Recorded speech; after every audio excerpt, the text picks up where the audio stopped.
Which organ do you think is called the second brain? The correct answer is the intestine. Because there are so many nerve endings connected to it, only the brain has more nerve endings only the brain has. And that's why the intestines directly affect our moods and feelings. And what organ do you think is responsible for 80% of our immune system? The intestines. And what organ secretes 95% of serotonin, which is the most important happiness hormone, that is the neurotransmitter responsible for our mood? Again, the intestines release 95% of the serotonin, not even the brain. In fact, the health of our gut is everything. But very often we ruin it ourselves. Improper diet, bad lifestyle, and habits. Many things have a very negative effect on it, and what is bad for the gut is bad for our whole body. In this video, I've compiled the habits that you should give up and what in general you need to know about a healthy gut.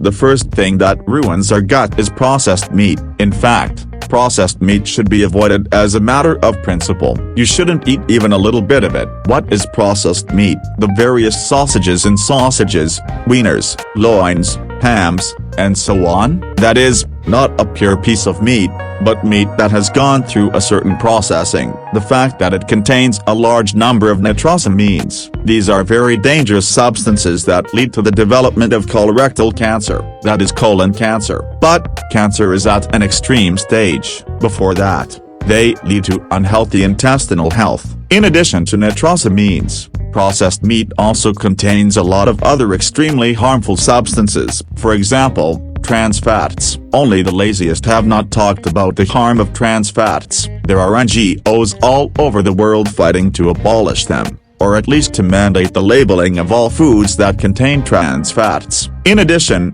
processed meats contain a large number of additives, preservatives, flavor enhancers, thickeners, and stabilizers. Some of these can be harmless and some can be very harmful. So, unequivocally, don't eat processed meat. Instead, it is better to buy a fillet of real meat and prepare your own meat dish. It will be much healthier and tastier, in my opinion. 2.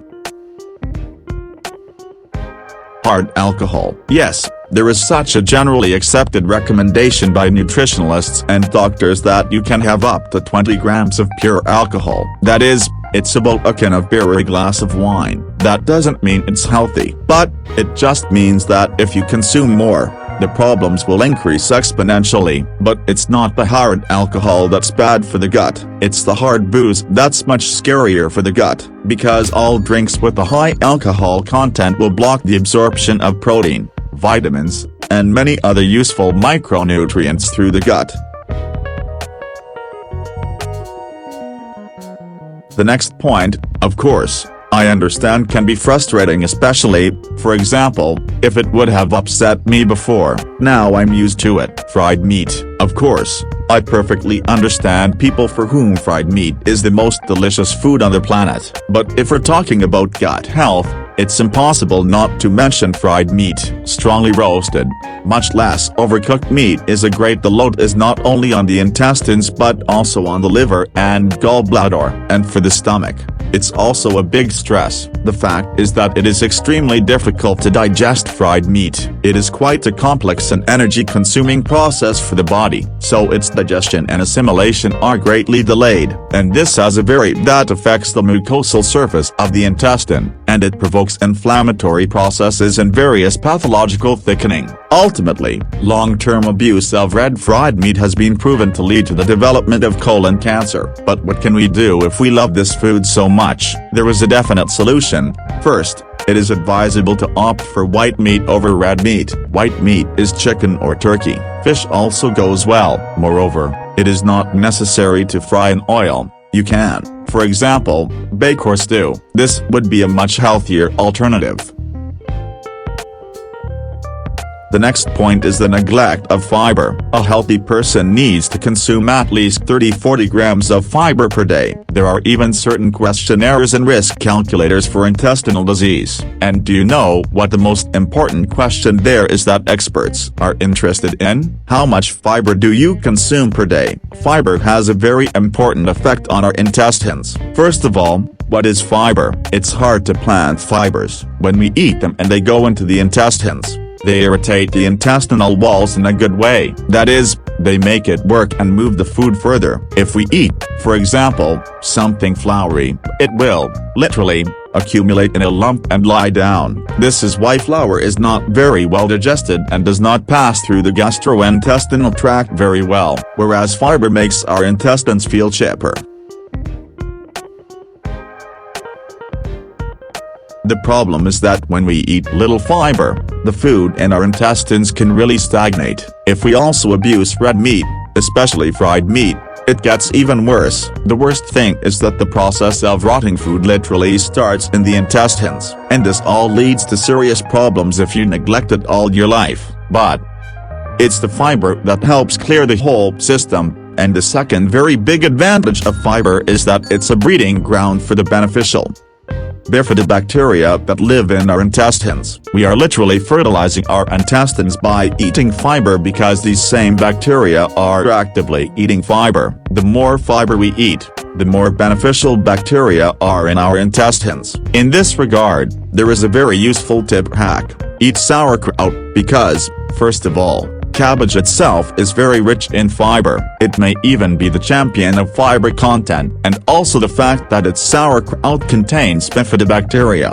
which is very good for our intestines. So do not neglect fiber. Eat more fruits and vegetables during the day. It is also good for our intestines to consume prunes, as well as dairy products, but not in very large quantities, be it yogurt or kefir.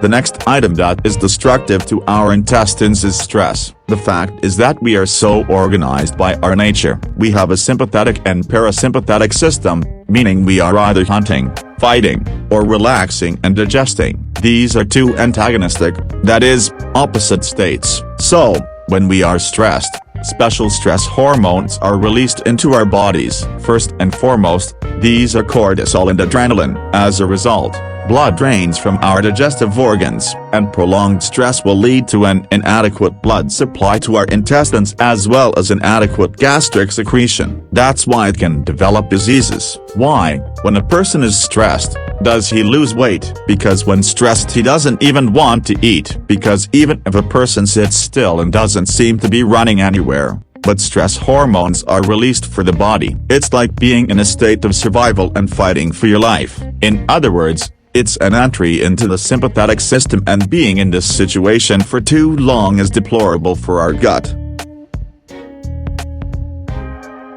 The next devastating point is total cleanliness. Don't get me wrong, I'm not at all calling for not washing your hands. I'm not at all saying you shouldn't wash the dishes. Of course, it should all be done unconditionally. It's just that there are extremes everywhere. In some cases people get so worked up about cleanliness and hygiene that they just get the opposite effect. Those people who wash their hands 50 times a day, wiping all surfaces with alcohol wipes, not only kill the harmful bacteria, but also those bacteria which are good for our body and form an immunity. There is a calculation that there are more bacteria in our intestines than there are stars in the universe. Yes, there are a lot of bacteria in our intestines, and this is a normal condition for them. That's why those frozen cleaners who just scrub everything and everyone often get sick more often than normal people. So when you come in from the street, of course, wash your hands, but do not get paranoid here. You need a healthy balance.